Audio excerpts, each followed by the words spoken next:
الحمد للہ رب العالمین والصلاة والسلام علی سید الانبیاء والمرسلین اما بعد فاعوذ باللہ من الشیطان الرجیم بسم اللہ الرحمن الرحیم ولا تأكلوا أموالكم بينكم بالباطل وتدلوا بها إلى الحكام لتأكلوا فريقا من أموال الناس بالإثم وأنتم تعلمون صدق الله العظيم۔ احباب دی وقار، آج ہمیں سورہ بقرہ کی آیت نمبر 188 پڑھنے کی سعادت حاصل ہو رہی ہے۔ اس آیت بینہ میں خالق ارض و سماوات نے آپس میں ایک دوسرے کے مال کو ناجائز اور باطل طریقے سے لے کر کھانے سے منع فرمایا کہ کوئی بھی مسلمان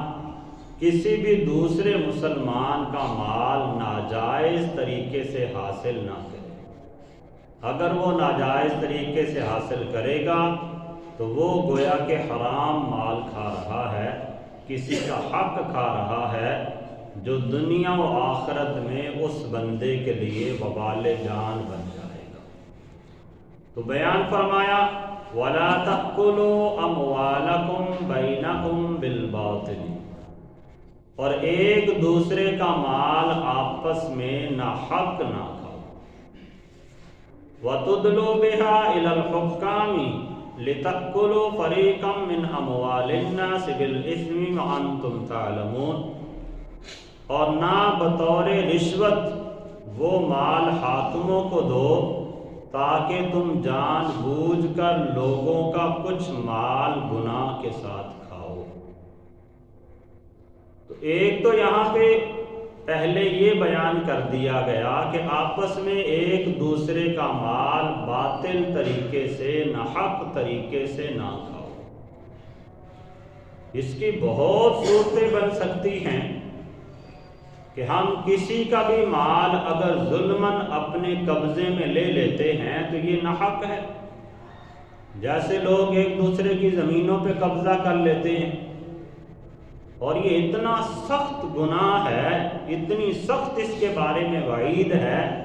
نبی علیہ الصلوۃ والسلام کی حدیث مبارکہ ہے، جو بندہ کسی بھی دوسرے کی ایک بالشت پر زمین بھی اپنے قبضے میں لے لیتا ہے، ناحق کسی کی زمین پہ قبضہ کر لیتا ہے، تو حضور نے ارشاد فرمایا کہ قیامت والے دن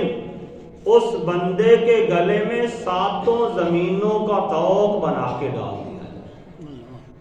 اور کہا جائے گا کہ اب اس طوق کو اٹھا جو تو دنیا کے اندر کسی کی ناحق زمین پہ قبضہ کر کے بیٹھا۔ لیکن آج کل معاشرے میں پرواہ نہیں۔ اسی طرح ہمارے معاشرے میں عام طور پہ یتیم بچوں کا مال کھا لیا جاتا ہے۔ اگر باپ فوت ہو گیا تو اس کے پیچھے جو دیگر ورثاء ہیں وہ یہ نہیں لحاظ کرتے کہ یہ یتیم بچے ہیں، ان کا مال صحیح معنوں میں ان تک پہنچے۔ کچھ لوگ احتیاط کرتے بھی ہیں، بلکہ بڑے احسان والا معاملہ کرتے ہیں، لیکن بہت سے لوگ ایسے موقع سے فائدہ اٹھاتے ہوئے یتیموں کے مال کو اپنے نام پہ کروا لیتے ہیں، اور وہ یتیم بیچارے اسی طرح بھلکتے رہتے ہیں، انہیں کوئی انصاف دینے والا ہوتا ہی نہیں۔ ایسے لوگوں کی مذمت میں سورۃ النساء کے اندر آیت نمبر 10 میں اللہ جل شانہ نے ارشاد فرمایا ان الذین یأکلون اموال الیتامی ظلما انما یأکلون فی بطونہم نارا۔ حضور نے ارشاد فرمایا کہ بے شک وہ لوگ جو یتیموں کا مال ظلماً کھا جاتے ہیں، ظلماً یتیموں کا حق لے کے اس پہ قبضہ کر لیتے ہیں، تو ارشاد فرمایا انما یأکلون فی بطونہم نارا، وہ اپنے پیٹوں کے اندر آگ بھرتے ہیں۔ وہ یتیم کے مال سے پھل لے کے، بادام لے کے، پستے لے کے نہیں کھاتے، بلکہ وہ آگ کے انگارے اپنے پیٹ میں ڈال رہے ہوتے ہیں۔ اور یہ رب تعالیٰ کا فرمان سورۃ النساء کے اندر آیت نمبر 10 میں اللہ کا فرمان۔ تو پتہ چلا کہ کسی کا بھی ناحق مال اپنے قبضے میں کر لینا یہ کبیرہ گناہ ہے، اور بالخصوص جو یتیموں کا مال ہے اس پر قبضہ کر لینا یہ تو سیدھا سیدھا ایسے ہے جیسے بندہ اپنے اوپر آگ کو لازم قرار دے رہا ہے، اپنے پیٹ کے اندر آگ بھر رہا ہے۔ اور پھر دوسرے نمبر پہ یہاں پہ بیان فرمایا وَتُدْلُوا بِهَا إِلَى الْحُكَّامِ، اور نہ بطور رشوت وہ مال حاکموں کو دو، لِتَأْكُلُوا فَرِيقًا مِّنْ أَمْوَالِ النَّاسِ بِالْإِثْمِ،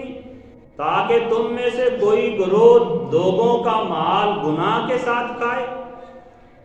اس کی مفسرین کرام نے تشریح یہ فرمائی کہ بہت سے لوگ سمجھتے ہیں معاملات کے اندر، لڑائی جھگڑے کے کیسوں کے اندر کہ ہم ناحق ہیں، ہماری طرف سے زیادتی ہے، لیکن پھر بھی وہ رشوت دے کے ججوں کو، وکیلوں کو، وڈیروں کو، محکموں کے اندر وہ فیصلہ اپنے حق میں کروا لیتے۔ تو یہاں پہ اس کی مذمت کی گئی کہ تم اپنا مال حاکموں کو دے کر ان کو اپنے حق میں فیصلہ کرنے کے لیے آمادہ نہ کرو، کہ تم نے تو پیسہ دے کے اس کو آمادہ کر لیا، اگرچہ تمہارا وہ پیسہ دینا بھی حرام تھا اور اس آگے والے کا پیسہ لینا بھی حرام تھا، اور اس کے بعد جو فیصلہ تمہارے حق میں ہوا وہ بھی تمہارے لیے حرام ہے۔ تو یہاں پہ اس کی مذمت کی گئی، یعنی رشوت کی مذمت کی گئی۔ آج کل ہمارے معاشرے کے اندر کون سا ایسا کام ہے جو بغیر رشوت کے حل ہو؟ چھوٹے سے چھوٹے کلرک سے لے کر بڑے سے بڑے حکمرانوں تک، بلکہ ہر طبقے کے اندر، ہر معاشرے کے اندر ہی ایسے کہ جہاں کسی کو موقع ملتا ہے وہ کسی کا مال ناحق طریقے سے کھانے سے پرہیز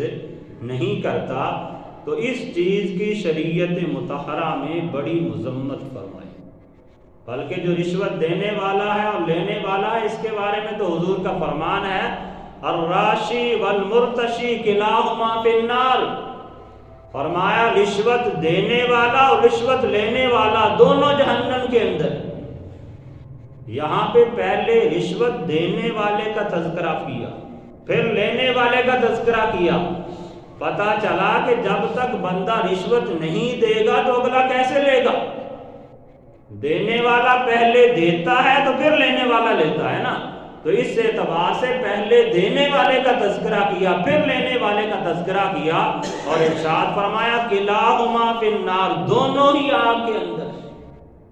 دونوں ہی اپنے لیے جہنم کی آگ کو لازم قرار دیتے ہیں۔ تو احباب دی وقار ہمیں ان تمام معاملات میں غور و فکر کرنا چاہیے۔ ایک تو ہم ناجائز مال کسی کا نہ کریں، اس کی بہت صورتیں ہو سکتی ہیں۔ بندے نے کسی کے مال پہ قبضہ کر لیا، یہ بھی ناجائز ہے۔ چوری کسی کا مال اٹھا لیا، یہ بھی ناجائز ہے۔ کسی سے گن پوائنٹ پہ مال چھین لیا، یہ بھی ناجائز ہے۔ کسی کے ساتھ کاروبار کرتے ہوئے اسے دھوکہ دے کے 2 نمبر مال دے کے 1 نمبر مال کے پیسے لے لیے، یہ بھی حرام ہے۔ کسی کے ہاں کام کرتے ہوئے ہم نے مزدوری کرتے ہوئے ڈنڈی ماری، جو ہماری ذمہ داری تھی صحیح معنوں میں وہ کام پورا نہیں کیا اور پیسے پورے کے پورے لے لیے، یہ بھی حرام ہے۔ آج کل ہمارے محکموں میں، دفتروں میں کیا کچھ نہیں ہوتا، تنخواہ پورے 8 گھنٹوں کی لیتے ہیں اور کام صرف 2 گھنٹے کرتے ہیں۔ تو یہ سارے کا سارا حرام کے درجے میں آ جاتا ہے۔ رب تعالیٰ نے اس سے منع فرمایا، ارشاد فرمایا وَلَا تَأْكُلُوا أَمْوَالَكُمْ بَيْنَكُمْ بِالْبَاطِلِ، تم آپس میں ایک دوسرے کا مال باطل طریقے سے نہ کھاؤ اور نہ ہی رشوت والے معاملات میں پڑنا ہے۔ سود خوری کے ذریعے جو پیسہ لیا جاتا ہے یہ بھی سارا حرام کے درجے میں آتا ہے۔ پھر یہ جو حرام مال ہے، اگر اس حرام مال کو بندہ خیرات کرتا ہے ثواب کی نیت سے تو اسے کفر کے درجے میں فقہاء نے بیان کیا۔ تفسیر تبیان القرآن میں علامہ غلام مسعود سعیدی علیہ رحمہ نے اس بات کو بیان فرمایا ہے علامہ ابن عابدین شامی حنفی رحمۃ اللہ تعالی علیہ، آپ کے حوالے سے بیان فرمایا کہ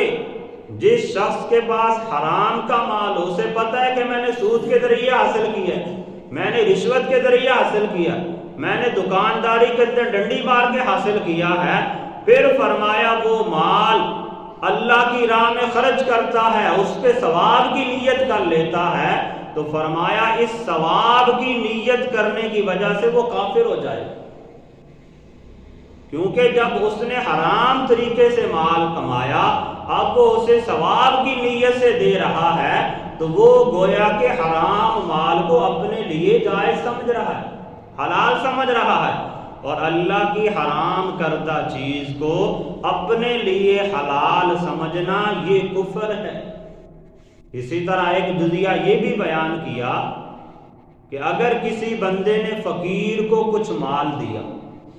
فقیر کو پتہ ہے کہ اس نے جو مال مجھے دیا یہ حرام مال میں سے، اس کی کمائی حرام کی ہے، اس نے حرام مال میں سے دیا ہے، اور اس حرام مال کے ملنے پر فقیر نے اس بندے کے لیے دعا کی اور اس نے آگے سے آمین کہا، تو فرمایا اس طرح کرنے سے فقیر بھی کافر ہو جائے گا اور آمین کہنے والا بھی کافر ہو جائے گا، کیونکہ فقیر کو بھی پتا تھا یہ حرام مال ہے اور یہ میں لے رہا ہوں، اور جس نے دیا اس کو بھی پتا تھا کہ یہ حرام مال میں نے دیا، اس پہ مجھے دعا دی جا رہی ہے، اس پہ میں نے آمین کہا۔ تو یہ دونوں چیزیں ایسی ہیں جس کی وجہ سے بندہ کفر کے درجے میں چلا جاتا ہے۔ تو احباب دی وقار، مسئلہ یہ ہے کہ اگر کسی بندے نے خدا نخواستہ کہیں سے حرام مال کما لیا، اس کے پاس وہ مال آ گیا، تو وہ کیا کرے؟ تو اس کے بارے میں فقہاء نے بیان فرمایا کہ اسے اگر علم ہے کہ میں نے فلاں بندے کا ناحق مال لیا ہے، تو وہ جہاں تک ممکن ہو اس کا مال اسے واپس کرے۔ اگر وہ بندہ خود زندہ نہیں ہے، اس کی آل اولاد میں سے، اس کی نسل میں سے، اس کے ورثاء میں سے کوئی زندہ ہے، تو اس کے ورثاء کو جا کے وہ مال دے۔ اس میں بتانا لازم نہیں ہے، اپنے عیب کا اظہار کرنا لازم نہیں ہے کہ میں نے ناجائز طریقے سے لیا تھا، کوئی بھی ہیلا بہانہ طریقہ کر کے اس کے ورثاء کو یا اس کو اس کا مال واپس کر دے، پھر اللہ کی بارگاہ میں سچے دل سے توبہ کرے، ممکن ہے رب تعالیٰ معاف فرما دے۔ اسی طرح فرمایا کسی نے کسی سرکاری خزانے کا مال لے لیا، اپنی نوکری کے دوران کرپشن کر کے مال لے لیا، نوکری کے دوران کسی سے رشوت لے کے مال لے لیا، تو فرمایا وہ مال اپنا کسی نہ کسی طرح سے سرکاری خزانے میں جمع کروائے، پھر اللہ کی بارگاہ میں سچے دل سے توبہ کرے، تو پھر امید کی جا سکتی ہے کہ رب تعالیٰ اسے معاف فرما دے۔ لیکن اگر اس نے حقدار کا مال اسے واپس کیا ہی نہیں، جو سرکاری خزانے سے تنخواہ لیتا رہا ناجائز طریقے سے، وہ سرکاری خزانے میں جمع کروائی نہیں، پھر چاہے ساری زندگی توبہ کرتا رہے، اس کی توبہ کہاں قبول ہوگی؟ کیونکہ رب تعالیٰ کا یہ فیصلہ ہے کہ جو حقوق اللہ ہیں وہ تو توبہ کرنے کی وجہ سے رب تعالیٰ معاف فرما دے گا، لیکن جو حقوق العباد ہیں جب تک وہ بندے خود نہیں معاف کریں گے، رب تعالیٰ بھی معاف نہیں فرمائے گا۔ تو اس اعتبار سے فقہاء نے بیان کیا کہ وہ جس کا مال لیا ہے، اگر اسے پتا ہے کہ وہ خود زندہ ہے یا اس کے ورثاء میں سے کوئی زندہ ہے، تو اسے جا کے واپس کر کے آئے، کسی بھی طریقہ سے کرے، ان کے گھر تک پہنچا دے، یہ بری ذمہ ہو جائے گا، اور پھر اللہ کی بارگاہ میں توبہ کرے۔ رب تعالیٰ تواب الرحیم ہے، ممکن ہے رب تعالیٰ معاف فرما دے۔ اور اگر ایسی کنڈیشن نہیں بنتی کہ بندہ جس کا مال لیا اسے جانتا ہی نہیں، اس کے ورثاء کو پہچانتا ہی نہیں ہے، اب اس نے اپنے ذمہ سے اس حرام مال کو تو دور کرنا ہے، ایسے مال کے لیے پھر فرمایا کہ وہ اس مال کو اس نیت سے خیرات کر دے کہ جس کا میں نے مال ناحق لیا تھا یہ اس کی طرف سے صدقہ ہوگا، اور اس میں اپنے لیے ثواب کی نیت نہ کرے، کیونکہ اس کے لیے تو وہ مال جائز ہی نہیں تھا، اس نے تو حرام مال لیا ہوا تھا، تو فرمایا بغیر اپنے ثواب کی نیت سے صرف اپنے مال میں سے حرام مال کو نکالنے کی خاطر یا اس ارادے سے وہ مال خیرات کر دے تو پھر اللہ کی بارگاہ میں توبہ کرے، ممکن ہے رب تعالیٰ معاف فرما دے۔ تو بارکہ احباب دی وقار، ہمیں اس آیہ مقدسہ سے درس ملتا ہے کہ ہم کہیں بھی کوئی ایسا معاملہ ہو جائے جس سے ہمیں پتہ چلتا ہو کہ ہمارے رزق کے اندر، ہمارے مال کے اندر کہیں سے حرام کا پیسہ آ رہا ہے، تو ہم وہاں پہ اپنے آپ کو روک لیں۔ اگر نہیں روکیں گے تو وہ گویا کہ ہم اپنے پیٹ میں آگ بھر لیں۔ اس کے بارے میں ایک حدیث مبارکہ بھی ہے، نبی علیہ السلام نے ارشاد فرمایا کہ بعض اوقات دو فیصلہ کروانے والے، جھگڑنے والے میری بارگاہ میں حاضر ہوتے ہیں، ان میں سے جو حق پر نہیں ہوتا وہ بعض اوقات بڑا چرب زبان ہوتا ہے، اس کو گفتگو کرنے کا بڑا سلیقہ ہوتا ہے، وہ ایسے انداز سے گفتگو کرتا ہے، ایسے انداز سے دلائل دیتا ہے کہ جو فیصلہ کرنے والا ہوتا ہے وہ بعض اوقات سمجھ لیتا ہے کہ یہی حق پر ہے، اس لیے وہ اس کے حق میں فیصلہ کر دیتا ہے۔ تو نبی علیہ السلام نے ارشاد فرمایا کہ جب کبھی میرے پاس کوئی ایسا فیصلہ آئے کہ ان میں سے جو حق پر نہیں تھا وہ چرب زبان ہو، اس کی زبان درازی کی وجہ سے، اس کے دلائل کی وجہ سے اس کے حق میں فیصلہ ہو جائے، تو حضور نے فرمایا وہ آگ کا انگارہ ہے، آگ کا گولا ہے، فرمایا وہ چاہے تو قبول کر لے، چاہے تو رد کر دے۔ یعنی اسے تو پتا ہے نا کہ میں حق پر نہیں ہوں،